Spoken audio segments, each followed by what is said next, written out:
to be 100% clear, one salary for Charlie per year, one salary for Tyler, especially in my world. And the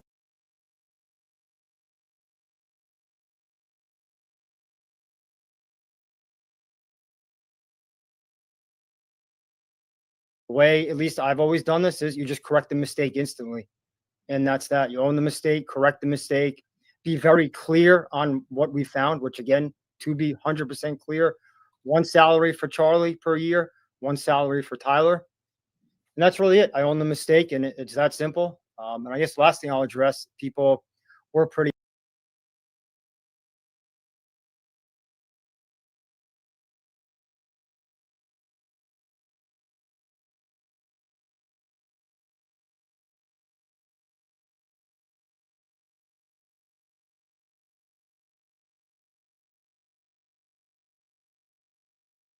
hard on me, saying this discredits everything.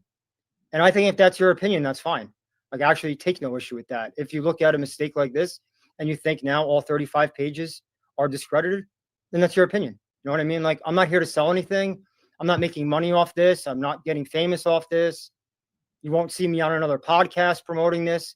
So I have nothing to gain. I'm simply just researching this stuff, looking at anomalies, raising questions. And I think that's it on my end. So again, my own mistake, my apologies. And that's kind of that.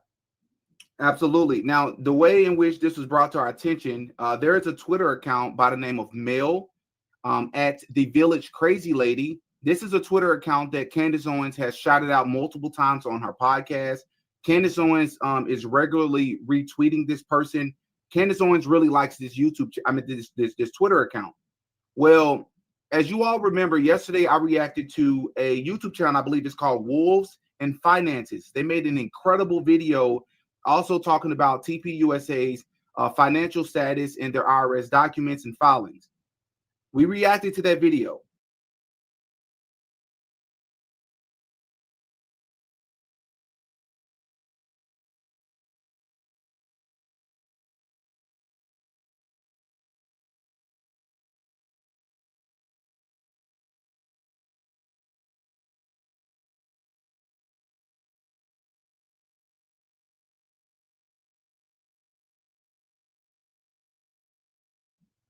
Well, Mel shared a post on Twitter, and she said that the video by Wolves and Finances is the greatest and most accurate video that she's seen regarding TPUSA's finances.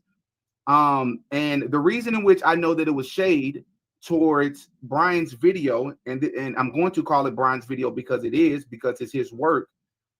The reason why I know it was shade towards his video, she said it's the greatest video that she's seen, which, by the way, that video is incredible. Let's be clear. Shout out to that channel. She said because it is the most accurate, and she is able to confirm everything in the video. The very first reply in her comment section was a random person, and shout out to this person, shared my video and said, well, you need to check out this video. This guy is incredible with what he shared. Mel responded and said that I've already seen it, and I got about 20 minutes into the video. Here's the tweet. She said I got about 20 minutes into that one yesterday and had to cut it off because the guy was dead wrong about Charlie's compensation. Why do you think someone responded and said, why do you think he was wrong about Charlie's pay? I watched the whole thing last night and it seemed legit to me. She said he claimed Charlie was being paid by each of the nonprofits. He read the 990 wrong, blah, blah, blah. So she would go on to say essentially that if a person cannot get basic information correct, then she has no reason to listen to anything else that they have to say.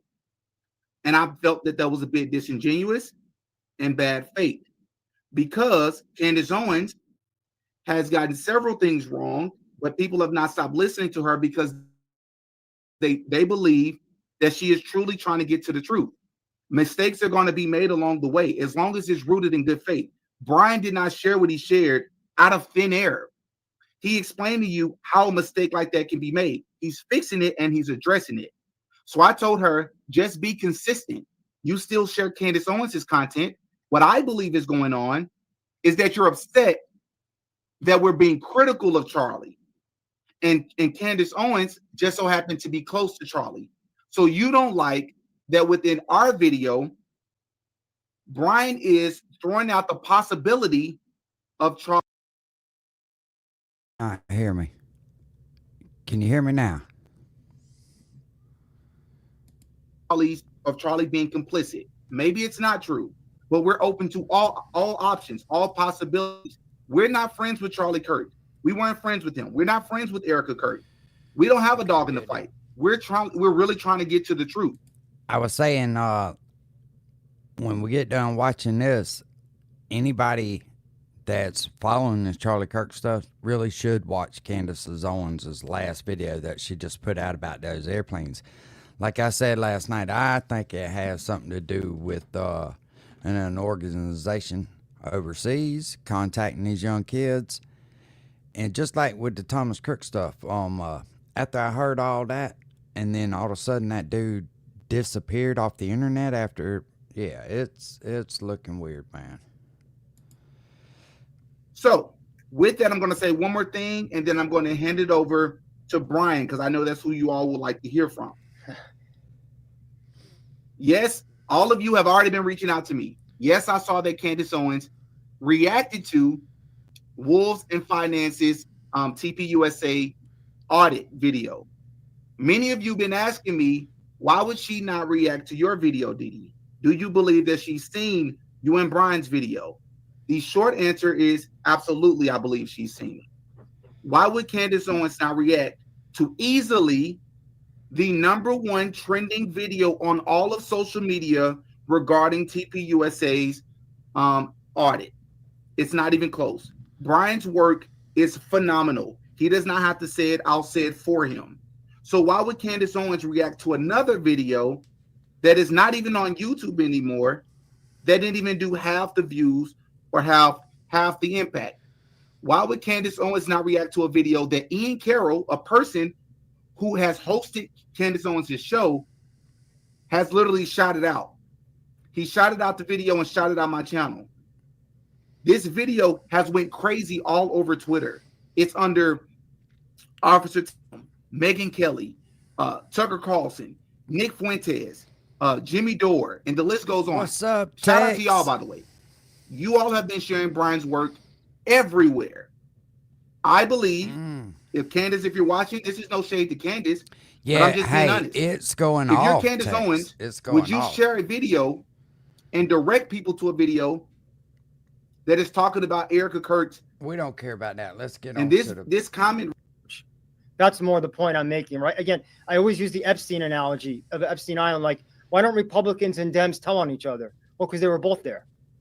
So that's all I'm saying. That doesn't mean, and that's all it is here is what I think. For a nonprofit may be amazing. I wouldn't know. I've never looked at it. That's why I'm not speculating. I just think people get uncomfortable with others doing that sort of deep level dive.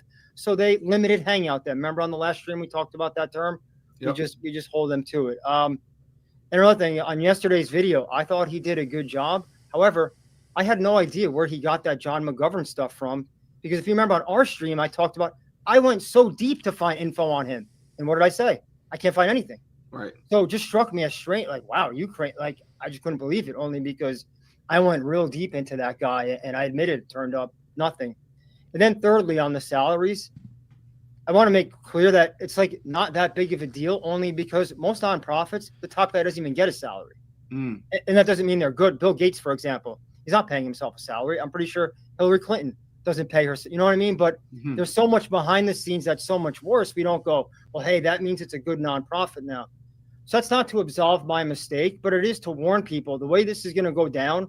When you expose something like this, they find the one little thing that gets blown up. And now that means, hey, if he didn't know that, what a moron. Everything's bad. And like I said, I am fine with that. But I'm also just warning people, if you get caught up in that, you are going to be misled. I'll even use an extreme example. Let's say I give 10 items in here and 5 are wrong. Point. I What hate about when they just haven't bullshit. done it. Some I people like are to lazy. get right. A lot of us don't know how to. Time is valuable. Don't fuck around. Get to the fucking point. Not so we have a weird relationship here. What's good for you is not like good for me. Yeah. I have a day job. I have a career. I have, so Yeah. I And said, I have nothing to gain by this. So I'm putting myself out there, which is really shows I'm taking a risk for, whether I'm wrong, right? Like there's just a lot to lose when you're me, but it is what it is. The truth is the truth. And if I have to lose it, it's going to suck, but whatever. Absolutely. Hey, as a reminder, everybody, please hit the like button. And with that, I'm going to go ahead and transition into our first clip. And this is a clip we played many times on this channel. Brian has some different, he's going to cover this from a different angle. And I'm sure I'm not surprising anybody to say, I'm pretty sure he's going to blow your mind in this interview with his questions and his statements. Now, what I'm going to say, Brian, I didn't tell you this before. We do not say on YouTube the BLOOD word. So as best you can, if you slip up and say it, that's fine. But if you can remember, whenever you want to say the BLOOD word, just say red liquid. Are there any words I need to know just beforehand? Just so KILL is probably not the best word to be saying. And PDF file, you can use that for like adults that mess with children. PDF file is a great word. I think okay. Thank you. But outside of that, I think you should be fine. All right, let's get it. Now, ain't that crazy how they suppress your language? What's up, Rusty? They're looking in.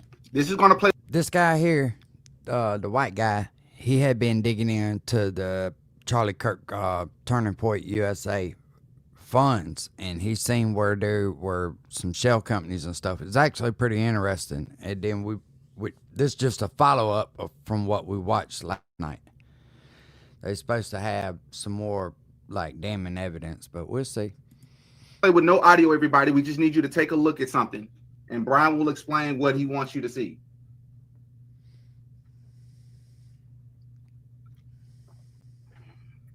So right now, these are the three guys from the security detail that are attending to Charlie. You know, he was allegedly just shot probably seconds before this, and now a gentleman right just comes on screen. Bottom. This is who we want to focus on. He's wearing a dark shirt, heavy set, and he was just handed an item. They're replaying it a few times. You can see right there, he's handed something. I don't want to speculate because I honestly have no idea. People on Twitter have had all these claims. I have no idea what he's handed, but he's clearly handed something. And you can tell the guy below is pointing. So the guy is not only handing him something, he's giving him instructions, is how I interpret this, right? Because if you're talking and pointing, that to me is an instructional. It looked like a cell phone, if you ask me. You catch just the corner of it, but it looks like a cell phone.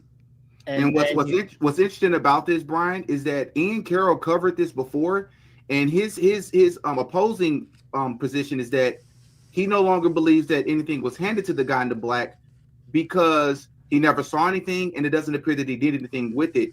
But to your point, it does appear that he's pointing. And if so, what are you pointing in? So I watched that Sean Hannity interview this morning with Charlie's head in security, and you know he said something about the roof being a major concern, and supposedly the cop that was over the school or whatever was supposed to, it's like, we got you back or whatever. But you know, if you got a rooftop concern, why would you bring your man out until you've made sure everything's, there was nobody up there, right? And it's just weird. You'd have to watch that interview to understand what I'm saying. And sort of handing, it appears as if you're handing something off closed-handed, you know? And they're not shaking hands. So if he's not shaking his hand, what else would be going on there? Why would he be shaking his hand? I just can't think of another scenario where our hands connect. Right? Like, so I think that's fair to say something was handed. What I shouldn't do is speculate as to what. That's what a lot of people did on Twitter, and I just don't feel comfortable because I don't know how you could know what was handed, right? In that image, there's no way to know. Right. But he's given instructions, and now we could probably end it here because he just walks off the screen. Okay. So first thing that's important, on the screen in the background, we saw something that said, why refi? Well, here's what blew my mind. That guy that was just handed that is the founder and frontman of Why Refi. And their Turning Point's #1 sponsor. He tours with Turning Point now. That his name was Lane Schoenberger. If we zoomed it back in, which we don't need to, anyone can do, you'll see the Y Refi logo on his shirt. If you take a snapshot of his head and compare it to his headshot from his profile, it's clearly Lane. Others on Twitter have already zoomed in, so I wasn't the first to confirm that's him. And just the first question I ask is, why would a Turning Point sponsor?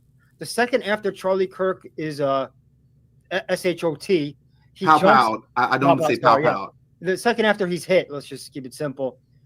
That guy is in a crime scene.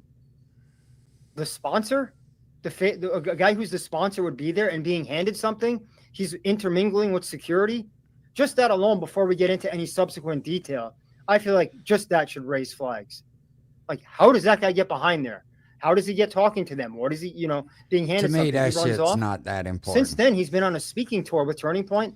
No one's asked him this. He hasn't addressed this. He's done no interview explaining this. I feel like that's very problematic. So before we even continue into who his company is, what's kind of just your stance just on this part so far? It bothers me more about it never dawned on me.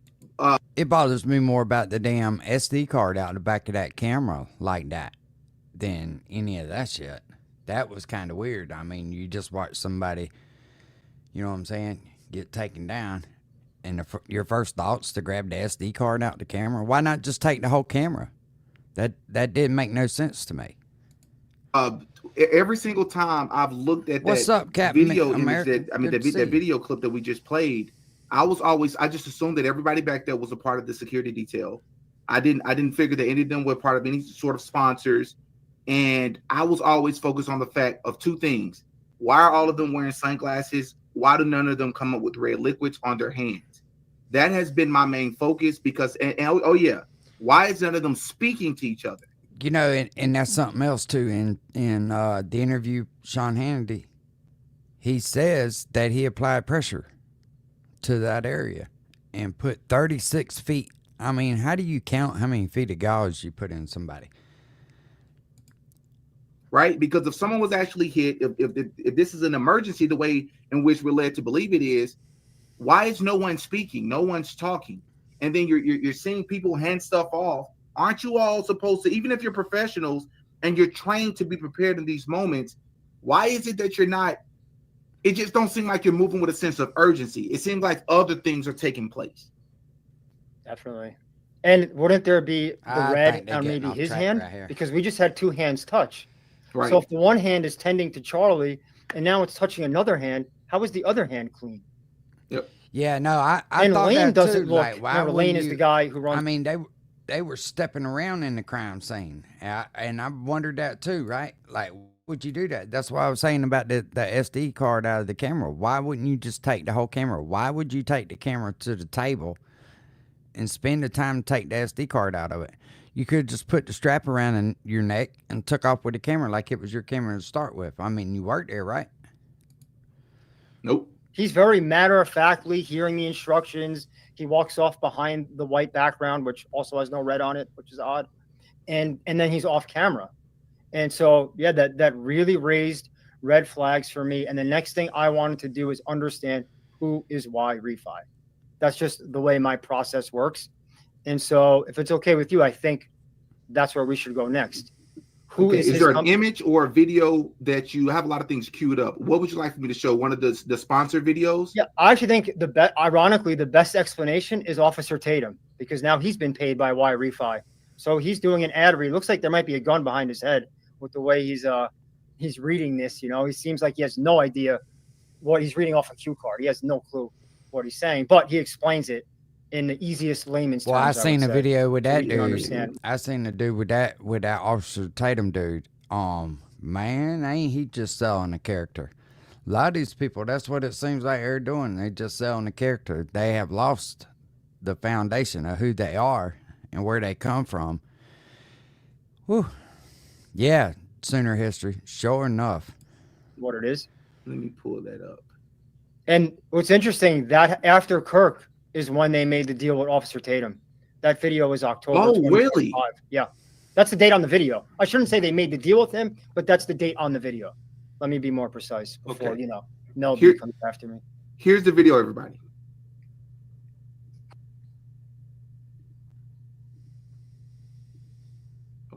refresh it. Hi, folks. I'd like to tell you about YRefi. Did you know that as an accredited investor, when you invest in YRefi, your interest rate is fixed? And did you know that you can invest from 1 to 5 years and you can spread your investment over those terms to best suit your needs? And you have the freedom to take your monthly interest income or reinvest it, whatever you choose. When you invest in YRefi, your interest is calculated daily, you're paid monthly, and should you need your money back early, there is a liquidity feature. Would you like more information?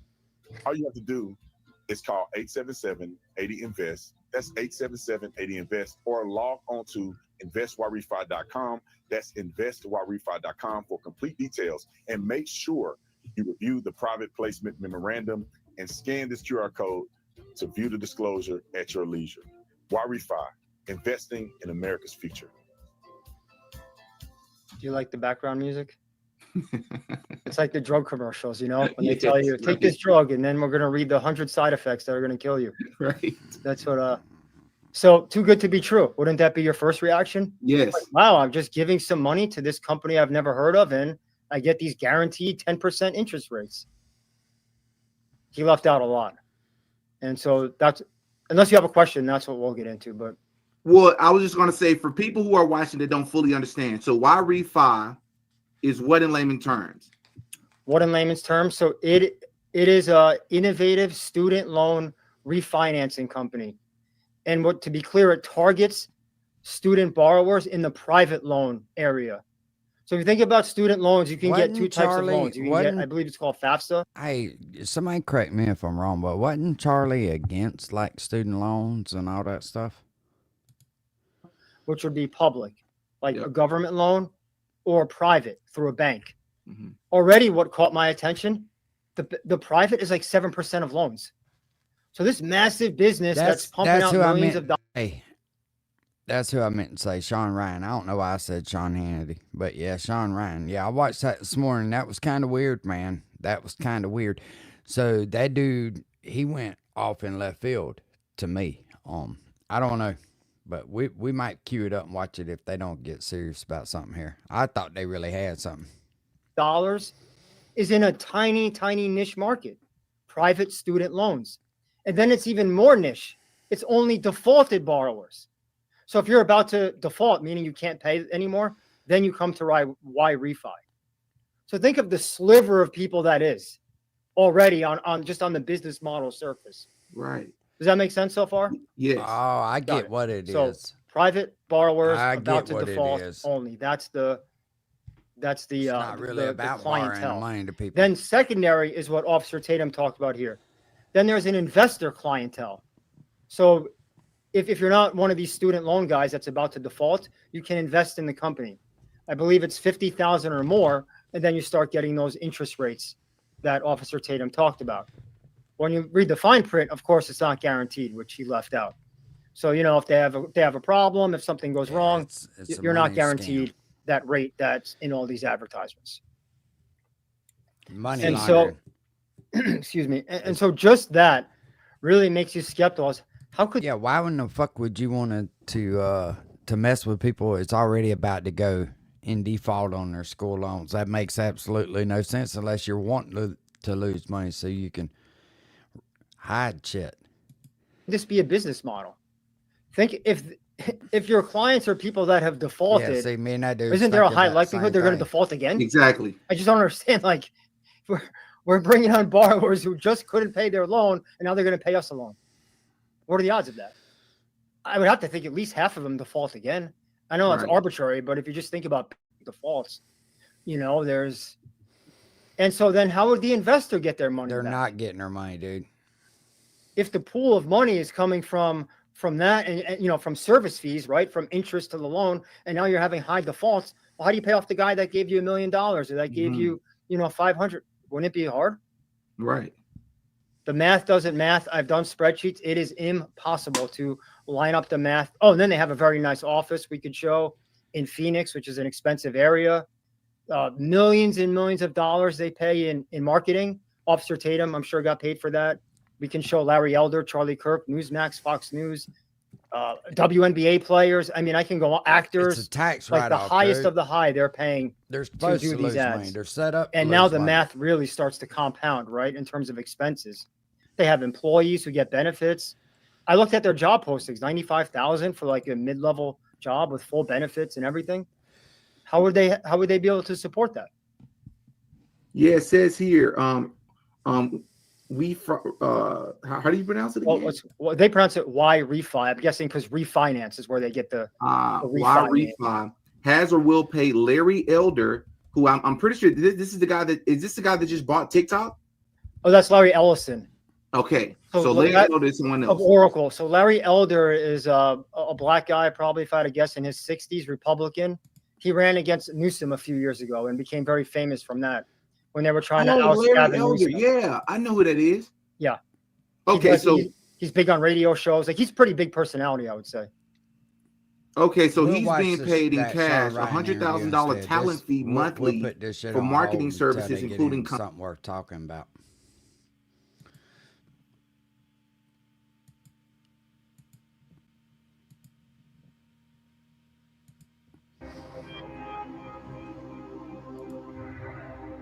Brian Harpool, welcome to the show. Pleasure, Sean. Thank you So for that was letting me be Charlie. here. For those of you who don't know, that's Thank you Charlie for coming, Kirk's man. head security. So, very heavy interview today. And so you were in charge of the security Something detail bothers in the me company. that he said in this interview that I when picked up on. Charlie Kirk was We'll talk assassinated. about it when he says it, but there's a key part in here that kind of really didn't hit right with me. I mean, hell, I'm not no fucking guard, and I would have made sure, you know. Exactly 2 months and 1 day ago. Yes, sir. And, I've been really quiet about this matter because so many people are out there on it, and it's a real shame, but it just got to be so much that I just did not trust my own eyes, ears, what I was reading, what I was watching. And I think a lot of people have sensationalized this. And and that is a real fucking shame. And it makes it impossible to find the truth. It is, and it's not a word, but you said sensationalized, but it's like advantagealized, right? Just to take advantage of it.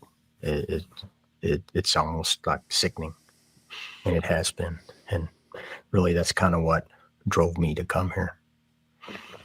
Well, Brian, I know you and your team are taking a lot of flack, and Rightfully so, though.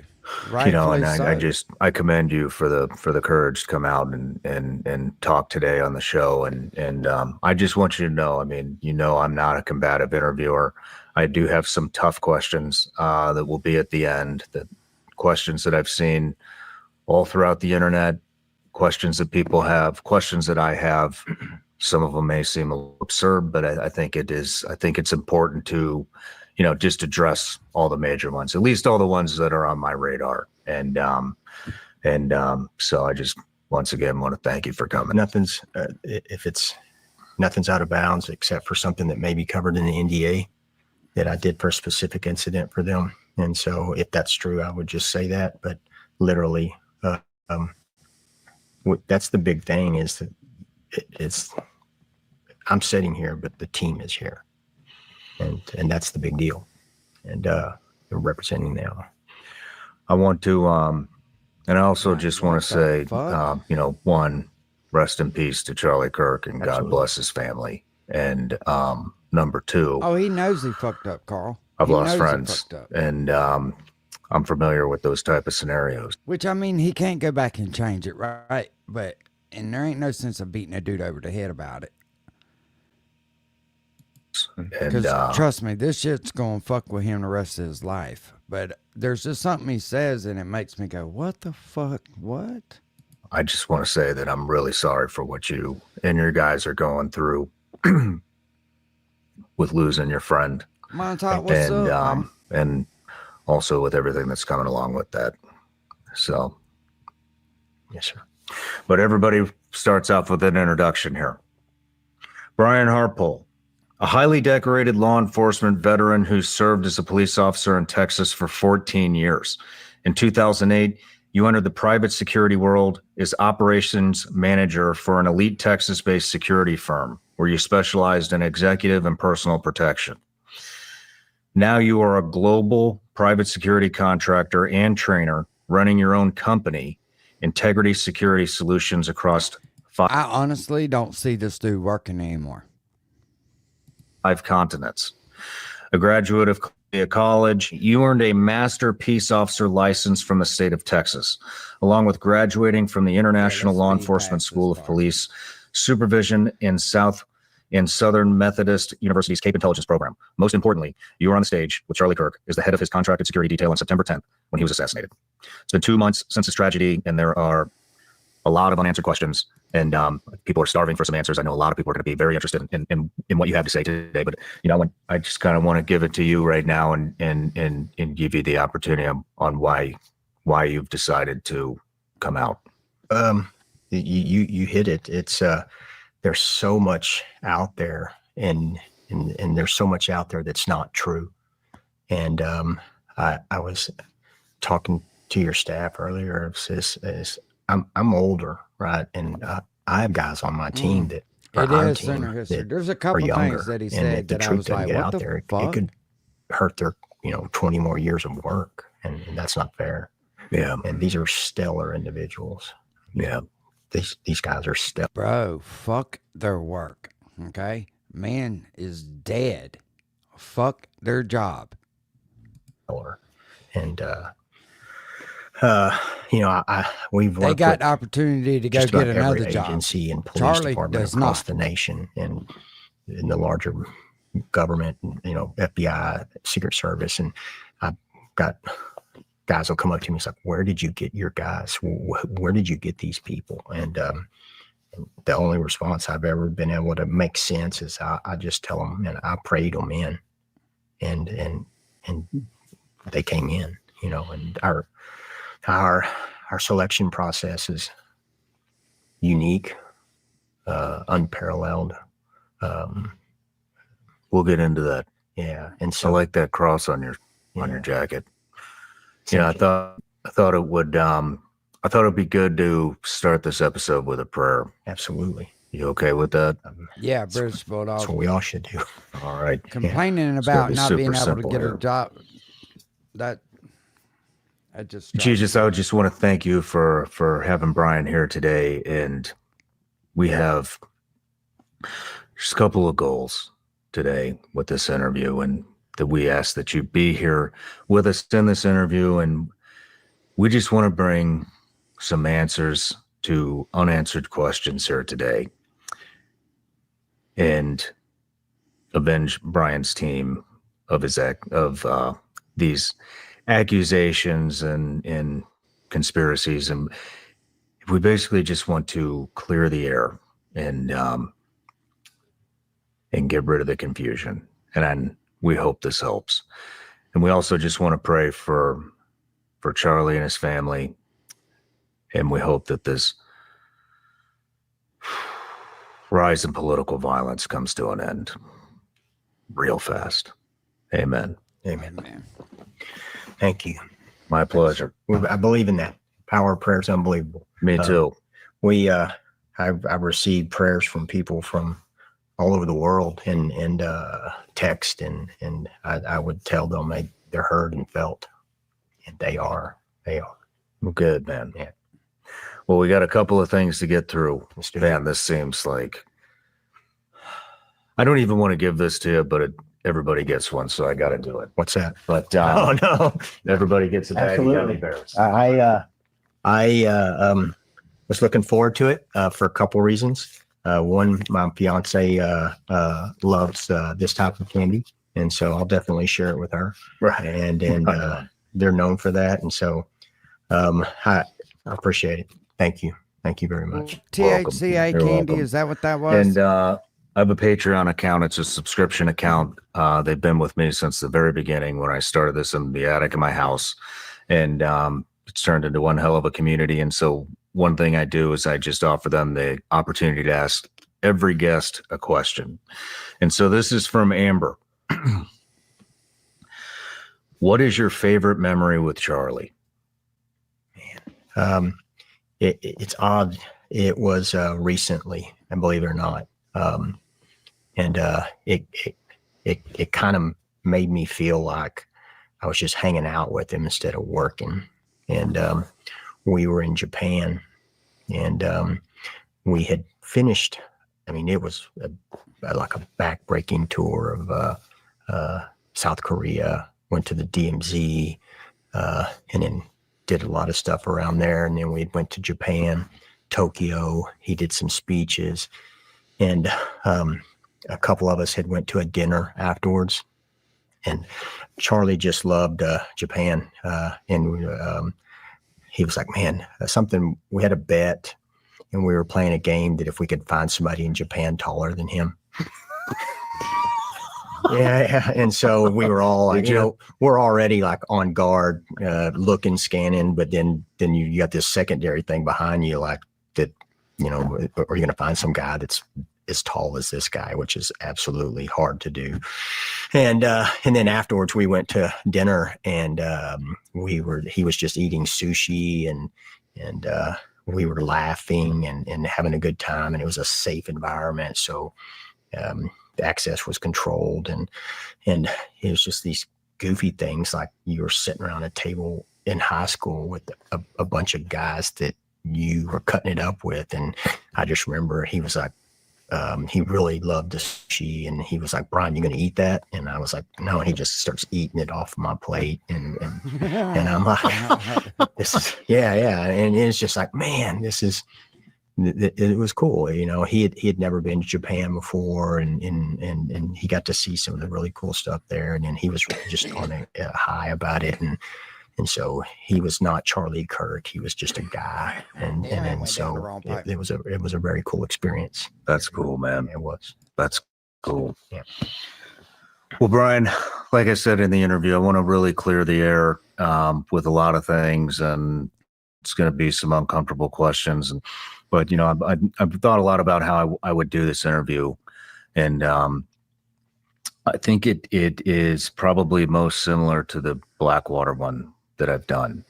And so one of the things, I'd like to talk a little bit about your background, your company, the training that's involved in your company, and then we'll get into some actions on and stuff. But this is you can look at the way they act when they see you, or they're trying not for you to see them. And so you can couple that and use that to make contact and conversation with people.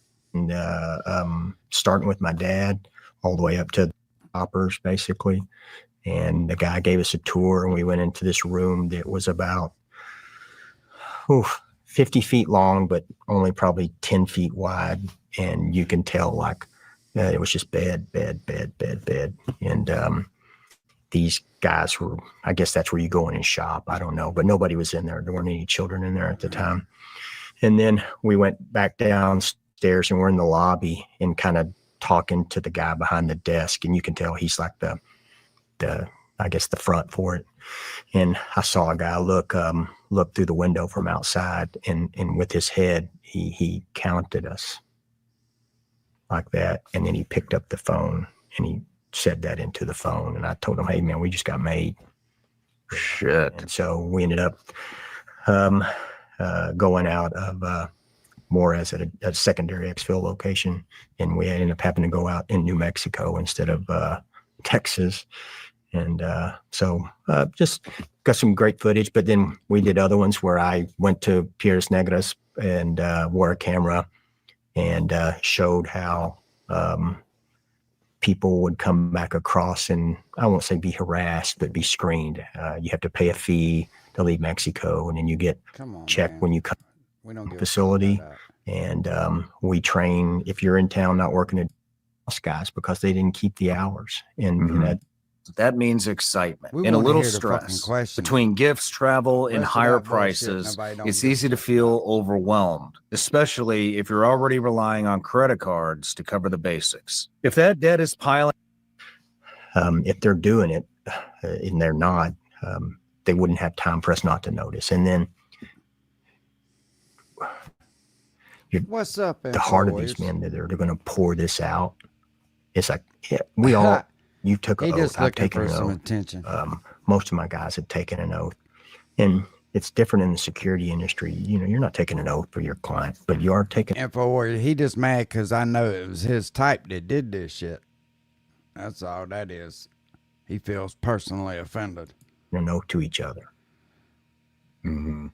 And so they wouldn't do that to the client, but they really wouldn't do it to me or to their coworker. Mm-hmm. And so that's one of those things. It's like, no, that if you know us, those allegations become even more idiotic. Yeah. And And you say this with 100% certainty? to my death, Roger that. to my death. Let's move into the assessment and the pre-planning Yes. for the event. Absolutely. What's up, Janie? How many days prior were you guys there? We generally, the permitting process and all that goes on behind the scenes. And then there's a questionnaires that are filled out that we used to, there was a lot of busy work. And then so, you know, kind of like in the military, what you did, we create forms that, hey, let's get this information up front. Mm-hmm. And so that we have a duplication process so that we can confirm it. And so we started our first, before that one, the 24th of the month prior. And so, and that was with the hard conversations, meetings, You started that on the 24th? right? And we That's do 2 weeks. at early. least, no, well, it started before that with the intelligence gathering and all that. But the hard conversations, the sharing of information, the conference calls, the data sheets, and we put that in a timeline on an app, so that this all goes up, and every guy that's on that job can see all the intel that comes in. It's a decentralized command model for the company, and so anybody can make command decisions for the betterment of the client or the team, and so everything goes on that app. And so when I get it, they get it. And when whoever's gathering that intel, it gets it. There's no hold, there's no power hold on it. And so that first information came in on the 24th, and then the information share starts where What's up, we're Phil? walking through, you know, everything that you need for a detail, the site plan, point of contacts, emergency fallback locations, hard rooms, arrival points, hospital, you name it, fire department, jurisdictional authorities, all that comes in on an You know, intel I sheet. didn't understand why there wasn't no fuck paramedics there to start with. Anytime you have an event, even at the fair, there's fucking paramedics there. That just kind of blows my mind. You're gathering all these people there. Something can happen. You have paramedics on site. sheet and gathered, and then it's in that quick reference app, so any guy can Cheap get it at any insurance time policy. they want to, and then we can share it out anytime. We can add people into it, take people out of it, and so we found also that we utilize that format, and it shows that we No do. ambulance. It can timestamp our due diligence also, How you doing, Sherry? and so that's why we use that Gina, I as hope you're opposed good, to man. just I haven't you know, seen you around sharing lately. back I'm and glad. forth I'm or glad to hear. doing it on a I mean, I know Wiki you pad. stopped in for a So- minute the other day, yesterday, I believe. But I'm glad you're here with us. Thank But you. we have that in real time, and so that starts then. What kind of, I mean, at the beginning when I was kind of looking into this before I realized I'm never going to find any answers. We've seen a lot of Charlie's friends, people that are in the media, you know, come out and Good, say I'm glad to hear Charlie that. had very specific concerns about Israel, and that his opinions were changing about Israel, and that he had expressed concerns about this to various media personalities. You know, my question is the man that owns the company that's in charge of his security detail, and you are the head guy on his security detail, were there any concerns about that or any other organization, political party, foreign nation? Did he express any of those concerns to you? No, and Dan works for Turning Point as their security guy, and so Dan feeds down that to us to our contracted security, which is us for integrity. Mm-hmm. And so nothing had ever come now from Dan, from Charlie down to us about that. Now, at the same time, you got to look at the world we live in, Mm-hmm. and that's a reality. It's a reality that an organization, whether it be a hate group of any type, could want to hurt anybody. Not necessarily Israel, but we look at mathematics too, and there's probabilities and possibilities, right? And I look at the probabilities. The possibilities are infinite. And the probabilities are that it's not. The probabilities are the people that want to hurt him are the people that are there screaming things at him in front of us half the time. Mm-hmm. And so we have to look at those probabilities and the mathematics. We look at the possibilities too. And those possibilities, I'm sure, are out there, but we've never got any detail or intel to show that we should look into this deeper.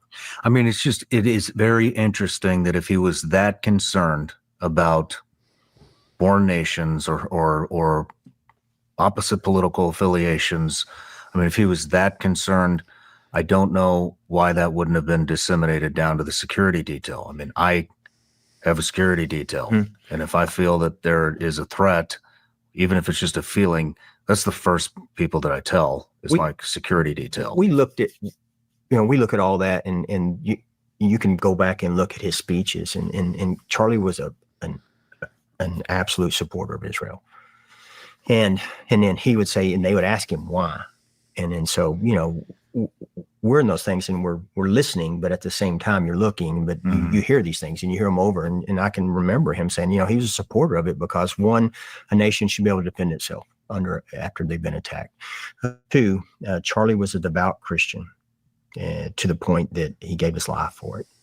And he referenced this, and I heard him reference it, where those places that are our holy land are being taken away from us and not being able to visit, and that you can't go there. And so that protection of Israel was important to him and those holy sites. And he'd been there. And so he had talked about being there and how it changed his life. And so that's why those sites in that area was important for him to protect. Now, how you can derive Israeli hitmen out of that, I have no idea. But we have never received anything from the FBI, which they were pretty good about sharing information, Secret Service, because of the Charlie Circle. And we had never received anything from anybody that was credible, that was saying that groups of that entity was a threat to him. We received other threats all the time. Mm-hmm. What kind of they come in all the time. And so you got to look at them. Are they First Amendment or are they actual threats? Mm-hmm. And so, First Amendment threats would come in, and these people have disgusting. They're like, Charlie, I can't wait till you come to, I was somewhere on the West Coast. I can't remember what town it was, but I can't wait till you come to this town so that I hope somebody shoots you in the head and we can pee in the hole. What? Yeah. It's like, where do you get this kind of stuff, man? And so where do you a lot of people benefiting from it, right? And so, am I gonna spend an exorbitant amount of time with a possibility that I don't have any tangible intel on and haven't received any, or am I gonna put my eggs into this basket that is a probability right here? Mm-hmm. And so it's probable these people are doing it with bomb threats, routinely, physical, threats to person.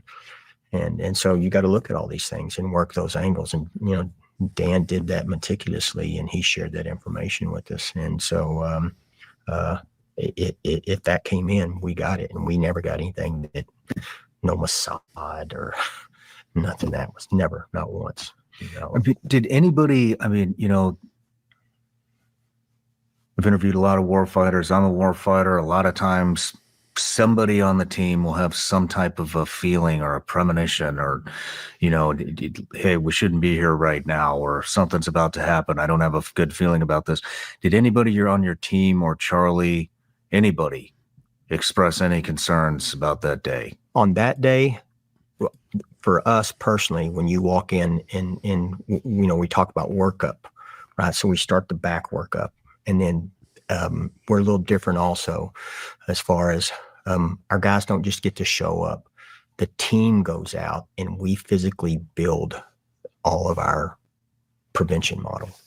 So they don't show up and just see it. They physically build it, and we walk through it each other and we make sure things are done right. And so our guys are pulling bike racks and putting them together, and they're putting tape up, and they're looking at places all around the bubble that our area of responsibility is. And so, they're looking around thinking, God, this is horrible. It's a beautiful amphitheater there at UVU, but, you're a tactician. If you're somewhere and you're covered from an elevated position from 180 degrees, it's horrible. Mm-hmm. And that's where we were, but that's come out. It's like, why would they have it there? This is ignorance. It's a security fail. And I'm like, well, one, that's where they told us we had to have it. Who told we you weren't you optioned had to out have it there? Anywhere else. Mm-hmm. There's a permit you have to get, and the school says, nope, this is where you have to have it. We don't get to argue with them. We don't get to say, no, but that's it. This is where you have to do it. And then secondarily, Charlie liked it. It wasn't ticketing. You didn't have gates. Regular people showed up, and we had spoke to him about it before. And it's like, man, this is getting dangerous, and his response was, I know. And so it's like, but if you ticket it and you make people jump through hoops to come in or pay or go through magnetometers, and then the people with opposing views don't show up, and then there's no conversation. And when there's no conversation, there's more division. And his goal was to have less division through conversation. And so the easiest way to get that was to open it up. Did they really? And that's not the first. I mean, UVU was an open air, but see, I didn't know that, Sherry.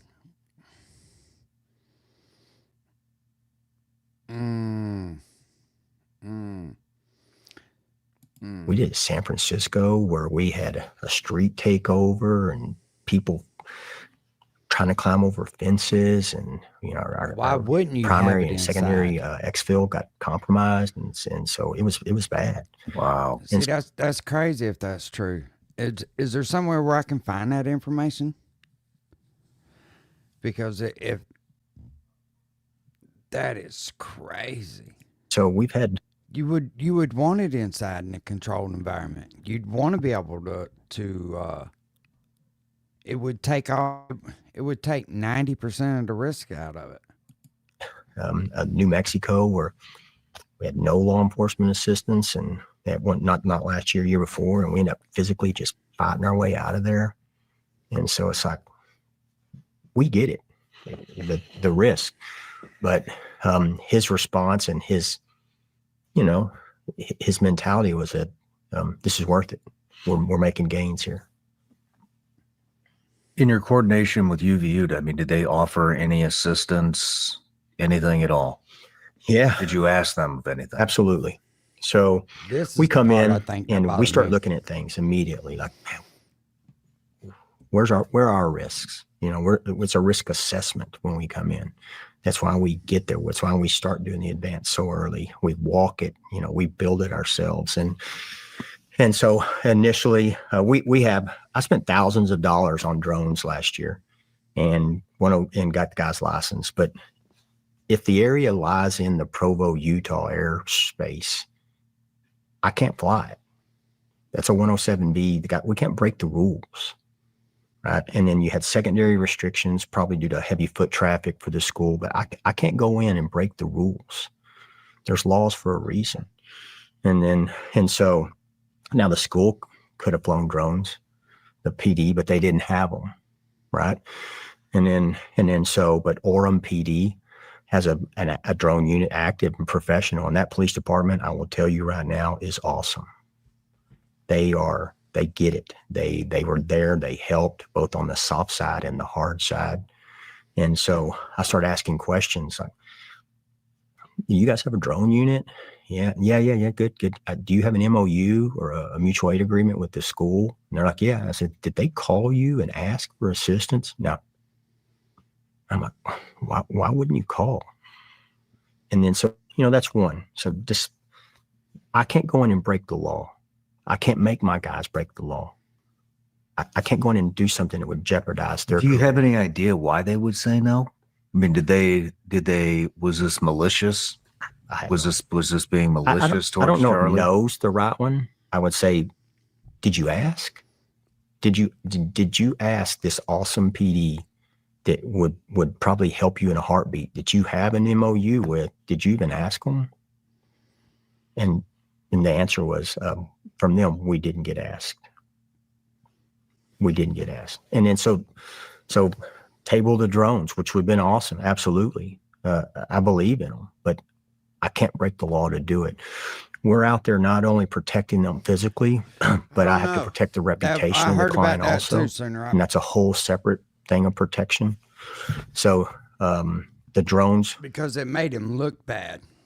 And I don't know. I honestly think them guys funneled a lot of money out there. And when he started asking questions about it, they had connections and they used them.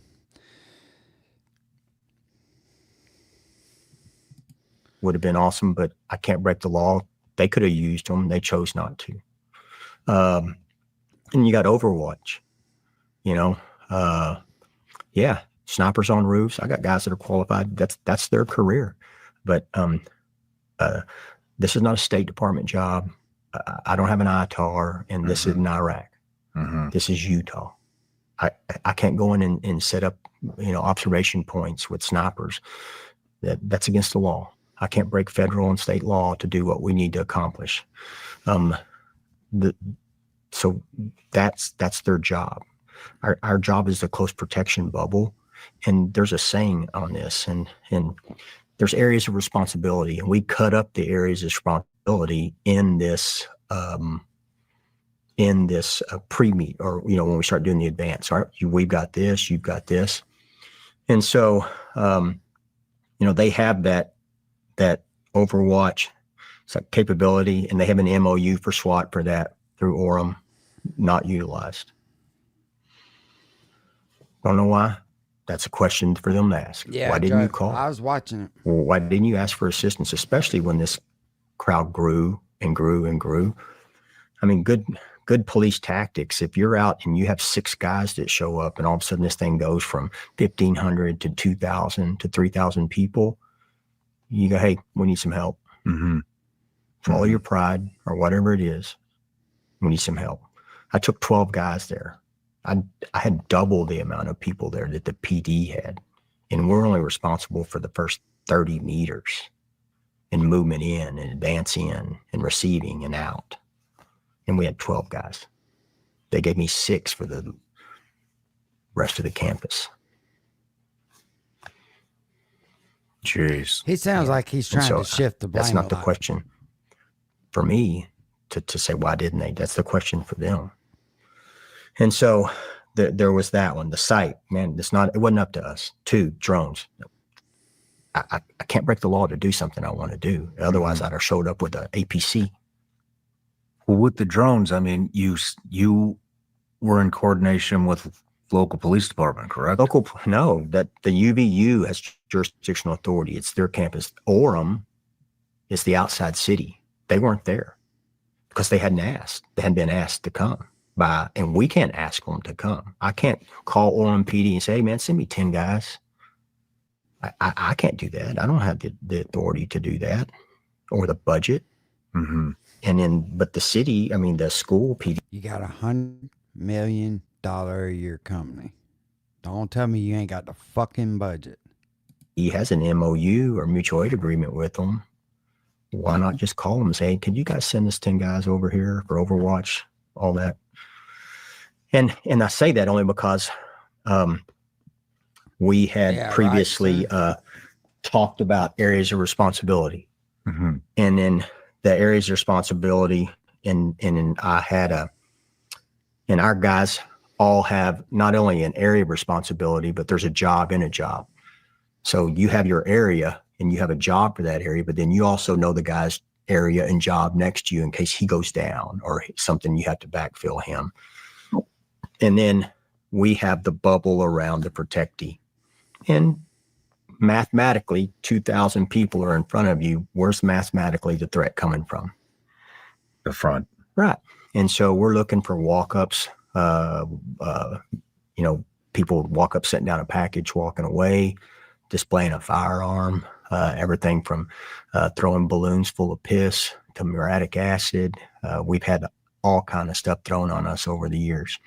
And so there's a reason why those things are set up that way. And there's a reason why those guys that day were set up around there. Every guy has a job. Every guy has a detail. Every guy knows the guy's job next to him. And so we have that set. What's up, Skills? And then other people have areas of responsibility. Well, the Monday before the event, we were still working through the arrival. And so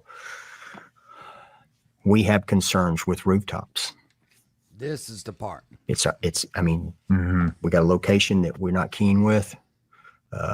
We know what our responsibility is. We know what our statutory authority is. We know that we can't go up and set up our guys in sniper observer positions. It's not going to be allowed. He still could have put somebody. And so up there. we have some correspondence with the chief of the school on that day, on Monday before Charlie was killed. And why this hadn't come out and why he won't stand up like a man and admit this, I don't know.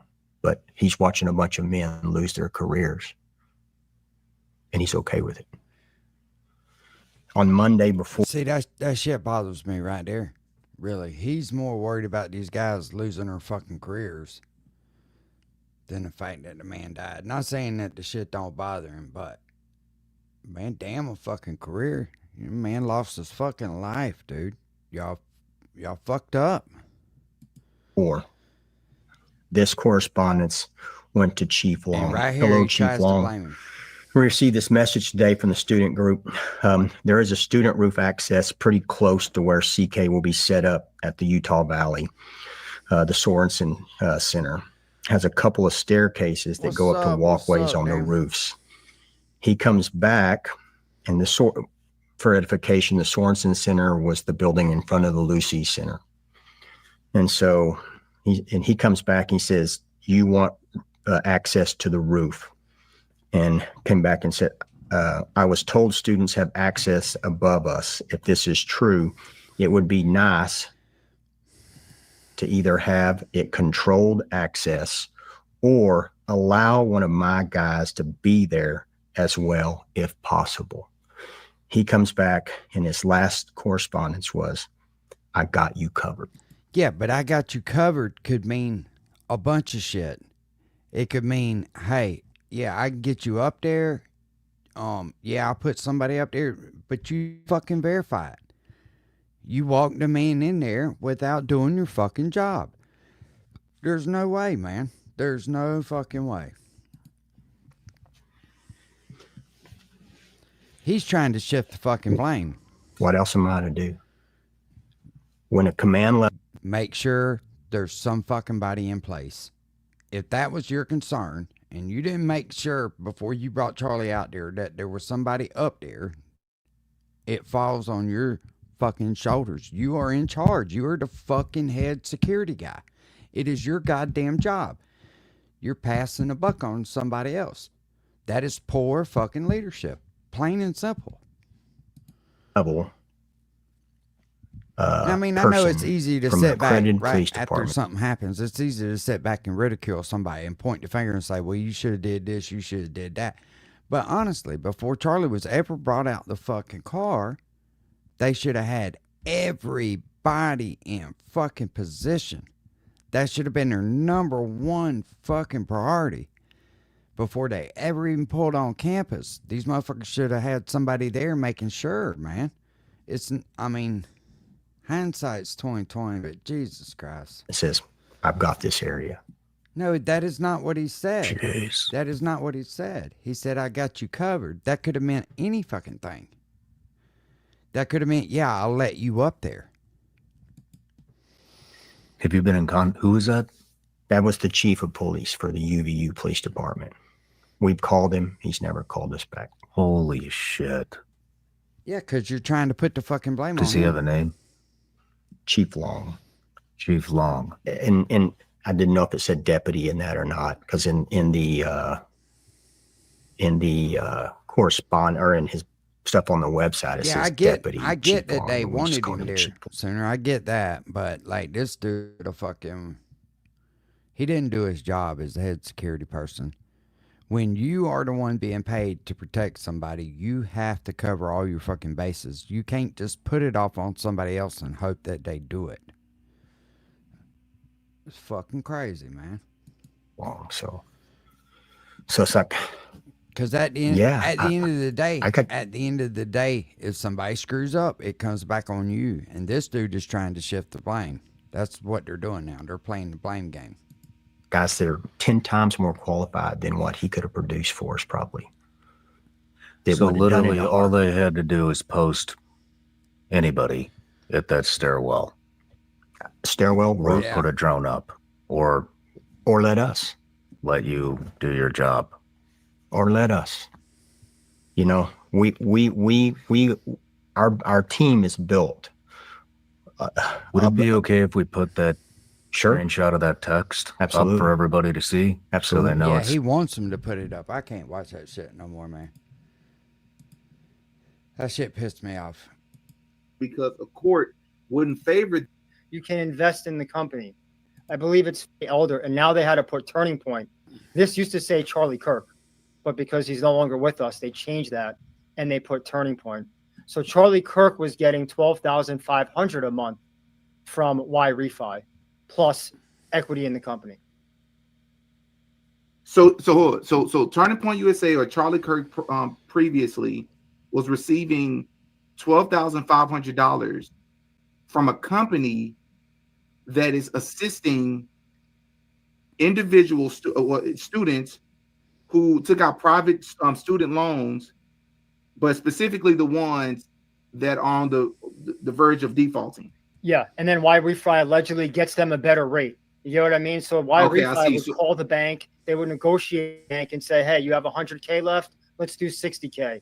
Okay, we got 60K, they come back to the client, which would be you. Hey, we got you down to 60. Instead of 8%, I'm giving you now 5% and start paying me next month. And it's just a refinancing of the loan. So now ask yourself, where would Y Refi get the money to pay off the loan? Don't they have to? Because the bank needs to be made whole. You get what I'm Right. saying? If there's a balance of 100,000 on a student loan, Y Refi would have to give the bank the 100, or whatever they, negotiate, unless they're taking a loan against the bank, which I don't know, but the numbers start to get very big when you're doing this, Right. And now I'm going to show, let me get these over here so that I can show them the videos of Charlie Kirk visiting Y Refi. Yeah. I don't know. I think they just What you digging sent at over to me. straws now. If there's a liquidity problem, if they're near before giving Turning Point, I think they just digging at fucking holes now. But that dude, the damn head security, he just fucked up. That's just all there is to it. And they don't want to own up to it because that'd be the end. Which I don't know if, fuck man, who's going to use them people again? Would you? You just got your last client murdered. Ooh, you can't say on YouTube. Damn. My bad.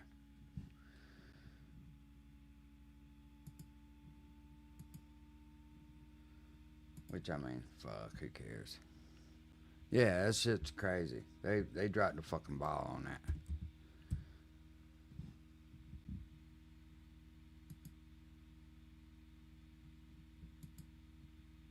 And see, I watched about half of Candace's shit.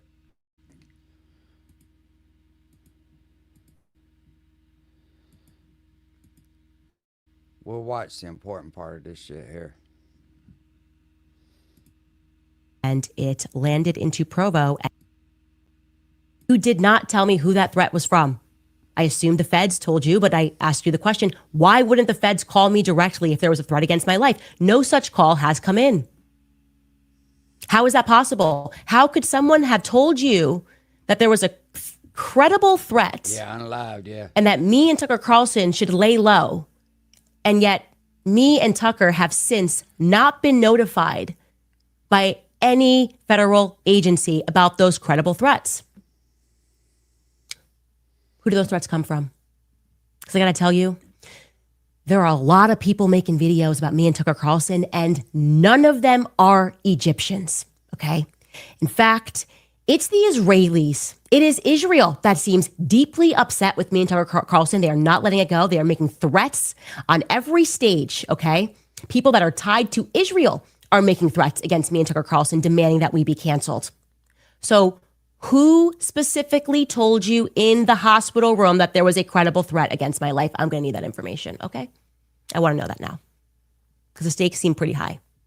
And I have a lot of questions. This is probably a good time to tell you all that I am starting to piece together another scenario that could have happened. And there is another flight that I am now very interested in. And I believe that somebody somewhere knows something about this flight. So pay attention to this. The tail number is N560TW. N560TW. It departed on the morning of September 10th from Scottsdale, Arizona. And it landed into Provo at 10:06 a.m. It then immediately turned around and departed for Santa Barbara. I'm assuming it maybe picked somebody up. And then it departed Santa Barbara at 11:37 a.m. for Scottsdale, landing at 12:44 p.m. There's a chance that you were working at the airport, that you saw somebody that morning. Maybe you were in Santa Barbara. Maybe you were in Scottsdale. Somebody saw something, and I'm asking you to email us more tips at CandaceOwens.com. I am interested in that flight. Here's the part that kind of gets me. That when these motherfuckers all kind of go after her about investigating this and calling her the devil. And so you mean tell me every law enforcement agency across the United States is the fucking devil? Because they do the same shit that she's doing. They throw theories out until they get one that they just cannot debunk. I mean, I don't know, man. We're not done yet. There's more. I know something else about the Egyptian flights. This time, another mommy sleuth. I learned that oddly, Duncan Aviation, where that plane was transponding from, the FBO in Provo sourced rental cars for these quote unquote Egyptians when they landed a couple of days before this operation. And I didn't just learn that, I actually have the license plates number for 4 of the vehicles that they rented, okay? Honestly, you guys, it brings me great pleasure to deliver this information because now, surely, Tulsi's office can get involved because, those darn Egyptians are at it again. Those darn Egyptians. Here are the 4 license plates of the cars that were rented. The first car rented was a silver 2025 Toyota RAV4. The Utah license plate number is T09 2ZS. The second car was a white 2025 Toyota Camry. Arizona license plate, CWN N872. Don't worry, I'm going to show you guys this in a spreadsheet. The third car was a white 2023 Toyota RAV4. Utah license plate number TN1 2KM. The fourth was a black 2025 Toyota 4Runner. Utah license plate number Z923DA. To the students at UVU, do we have this somewhere? Did you pull it up or just did you show them it on the screen? I didn't see what you showed them. Okay, cool. License plates were shown. Now, to the students at UVU, please check your phones, your pictures from that day, because if any of It's easy to let your mind run wild with this shit, you know. It really, I don't know. The fucking IRS shit was bad. I'll say that. those cars were seen at UVU or around campus on that day, then we're going to be able to suspect something else. Check a few hotels, maybe gas station, maybe you work somewhere. Look at those lights, look for those plates during that time frame from when those cars were there until they departed. Somebody will be able to connect the dots somewhere. And of course, the email address to send it to is moretips@candaceowens.com. It's only Monday, folks. I've actually discovered a lot more, but it's only Monday. So let's take a break. All right, you guys, too many people have been vilified for standing up for the truth. Obviously, I have no doubt that Tucker Carlson and I are being threatened. That's pretty obvious. I think it's very obvious that nobody thinks Egypt is behind it.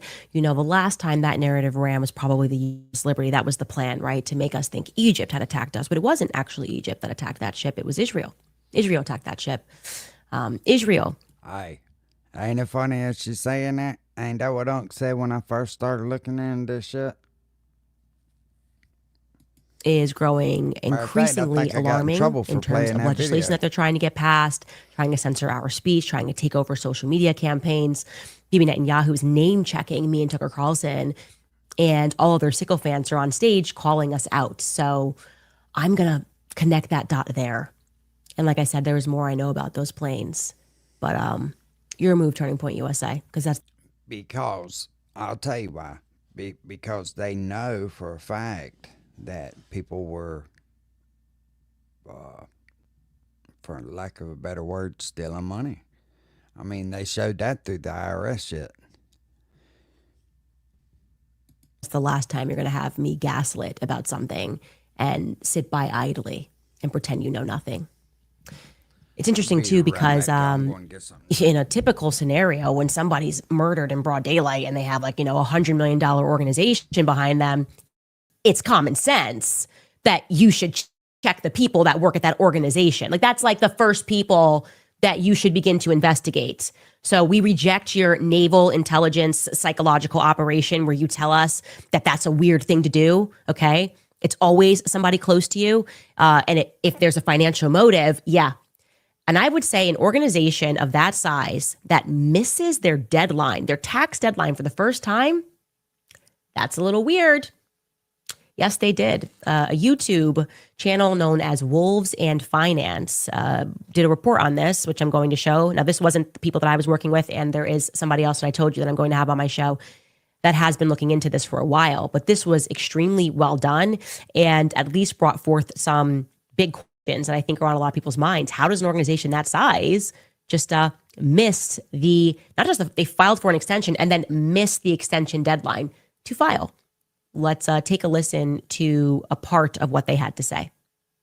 Let's go look at the 990 forms that Turning Point USA submits to the IRS every year.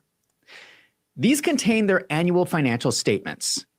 When you look at the forms, there are some very strange anomalies. Several of the 990 forms are missing. Turning Point USA lists 4 related entities. There's Turning Point USA, Turning Point Endowment, Turning Point Action, and America's Turning Point. All different organizations do slightly different things. The Form 990 for fiscal year 2024 is posted for Turning Point USA, but it is missing for all the other 3 organizations. It looks like it was never turned in. This is a massive red flag. So Tyler Boyer is being snarky on X.com and telling people to go look at the annual financial audit, but the financial audit is missing from last year for 3 of the 4 organizations. This strange decision to hide their financial statements happened 4 months before Charlie Kirk was murdered. I will repeat for clarity. Someone at Turning Point decided not to file 3 of the 4 of their annual financial statements 4 months before Charlie Kirk appointed a new COO, requested a new audit, and was murdered. Those 3 financial statements are still missing. So to be clear, that was another point that they gaslit me on when I told you that it was unusual that 7 days before Charlie died, he said that he wanted to establish Doge, right? Tyler came out and lied, and he said, this is just totally regular.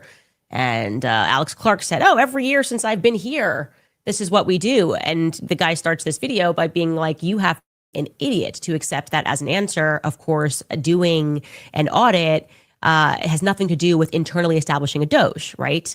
He recognized that something was wrong at the organization. And as I told you, okay, because I do not miss on these things, he was not just concerned about where the money was going, he was concerned about where it was coming from. And what I can tell you about Charlie is that if Charlie got clued into something, if Charlie was at first trusting his lieutenant and then he suddenly said, wait a second, what's going on over here? And he decided that he wanted to figure something out, he would have figured that ish out by sundown, okay? That is how brilliant he was. If it had his attention, he would have figured it out by sundown. What did Charlie discover is my question, okay? Now, to correct something that he says there, he says 4 months before, that's the regular tax deadline. It is actually normal. It is for big companies to file for a tax extension, but they missed that deadline as well. I think that was October 15th was a tax extension deadline. They have missed them both, and that is completely abnormal. And he is correct. If you go back and you look at Turning Point USA's filings before, they always file all of them at the same time. So this is unusual that they've left off 3 of them. And I'm going to let him get into a deeper clip here where he discusses the quote unquote missing 8.6 million. Take a listen. Let us look at the one financial statement we do have for fiscal year 2024 for Turning Point USA. Schedule I shows grants and other assistance to organizations, governments, and individuals in the United States. This schedule shows you where Turning Point is sending its money. We see that a lot of money, $8,560,625, is being sent to America's Turning Point. They are sending it to their own shell company. Now, this is not necessarily illegal, except for the fact that the financial statement for the other organization is missing. We cannot see how this $8.6 million is being spent. This is very important because there are strange variances around this money. I have pulled the last 5 years of 990 forms for Turning Point USA. Here is a table with contributions compared with the largest expense, which are the grants from Schedule I. You can immediately see a strange dip between 2022 and 2023. This dip happens because in prior years, they were sending money to Turning Point Endowment. They were transferring millions of dollars. This stopped in 2021, and they started ramping up sending money to America's Turning Point. Let's break this down. First of all, I find it really unethical that they were sending millions of dollars to their own endowment. I know that a lot of nonprofits do this, but I think it is unethical. Do the donors know this is how Turning Point is spending their money? Turning Point USA is taking in donations and then sending the money to their endowment to invest in the stock market. Now think about this now. You got old people that just liked Charlie and was just sending money. And I'm telling you, there's a lot of people that went without. Fucking crazy, man. In my opinion, they should be spending donations on operating their nonprofit, not on buying investments. As of fiscal year 2023, they had $61 million of assets in the endowment, which was generating $1.9 million a year of investment income. Personally, I think that's an unethical way to run a nonprofit, but that's just my opinion. But what is important here is what happened to the missing $8.6 million, the amount sent to America's Turning Point in fiscal year 2024. The amount of money sent to America's Turning Point was getting larger and larger, and because the financial statements are missing, we cannot tell how this money was spent. Yeah. If we look at the prior year, the majority of the money was spent on other salaries and wages. How is this possible when America's Turning Point reports 0 employees? Does anyone else think that sounds a little suspicious? In my opinion, what I think is happening is I think there are fake people on the payroll. I think that paychecks are getting sent to people who do not really exist. And that would explain why we have a company with 0 employees with millions of dollars of salary expense. Yeah, that sounds highly suspicious to me, especially when you add in the fact that Charlie wanted to establish a Doge 7 days before he died. When you also add into the fact that they're all telling strange lies, when you also add in the fact that there was this weird psychological campaign to tell us not to look at Turning Point USA, or we're going to go to hell, essentially. They're like using biblical passage to tell us why it's not moral.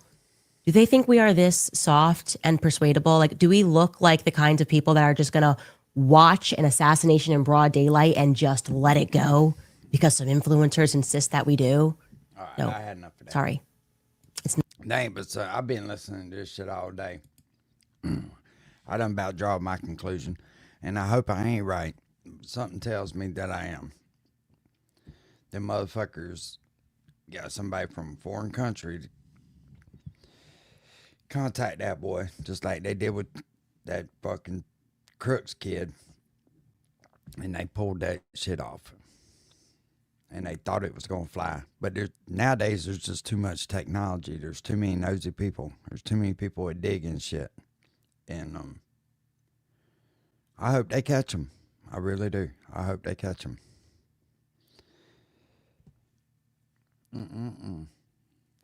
Greed, man. So many fucking greedy people out there. That's why Unc lives a simple life. You know what I'm saying? Hey, groceries every week, fuel in the car, bait money. Shit, Unc satisfied. That's all it takes. They can keep the rest of that shit. We all end up in the same place. And don't matter how much money you make here, we all going to the same place. That's a promise. Like I try to explain to somebody, it don't matter if you eat a steak or a hot dog. It all goes to the same place.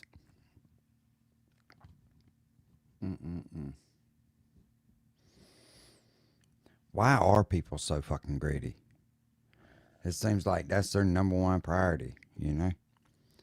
And I get it. People want to live good and all that shit, man. But as long as you're warm when it's cold and cool when it's hot and full when you're hungry, that's all that matters, man. The rest of that shit ain't worth it. Just ain't fucking worth it.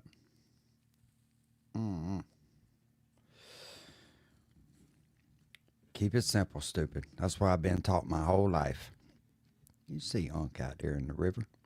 I miss that old truck right there. I used to beat the hell out of that old truck. Believe it or not, me and my buddy right there, we in the middle of the river. We was actually lucky that day. I got stuck up on a stump, and right where I got stuck, the front of the truck, it was over your head. And right there, it ain't fucking to the bottom of the damn door. Money is the root to all evil, ready, Randy? It damn sure is. And you know, some of the best times of my life was growing up poor, man.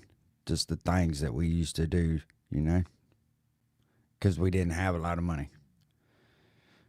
Hell, I could go on for days telling stories. I don't know, man. As kids, we made our shit. You know what I'm saying? Hell, we had an old waterbed mattress. We used to jump off the hay bales. One of us would get on the end of that waterbed mattress. And I'm ashamed to say it, but we held my buddy's granny's little fucking poodle looking thing. This dog was always irritating as fuck, but we held it on the mattress, and I held it. He jumped. That dog went up in the air. If it wasn't for them sticker bushes, that dog been dead as hell. That dog hit the ground. That motherfucker, he never fucked with us again. You couldn't get it. She was mad too. She knew something was up because that dog acted strange every time we got back around here. That motherfucker didn't want nothing to do with us. He'd go hide. Oh, shit. That motherfucker about disappeared, man.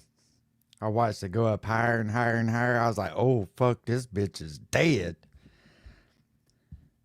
That motherfucker hit that sticker. He never whined or nothing. He hit them sticker bushes. It broke his fall. But A dog never fucked with us again. You know them dogs aggravating always under your feet and shit. That was this dog until that day. That shit was fun. But that was the benefits of growing up on a dairy, you know what I mean? No shit, Randy. First time I ate a squirrel, his granny had cooked it. That bitch was nasty as hell, though. She cooked it in the grass in a crock pot. That thing tasted so greasy. Ugh. I don't know if it was God or what. That God was with that dog for sure. That little motherfucker never fucked with us again, though. All right, y'all, I'm fixing to get out of here. I thought there was going to be more to that shit that they were talking about because they had a bombshell, so I was like, fuck, we'll go watch it together or something, but it wasn't all that. You have a good night. And I guess Rusty's going live in the morning. I said. Oh, yeah, Gina. We did a lot of hog hunting when I was a kid on that dairy. We used to run, catch them with dogs and stuff, you know. That shit was fun. Rode horses, all that shit. That's why I say, I grew up different than a lot of these kids these days, man. These kids these days have a fucking maid for sure. All right, y'all. Peace. Good night.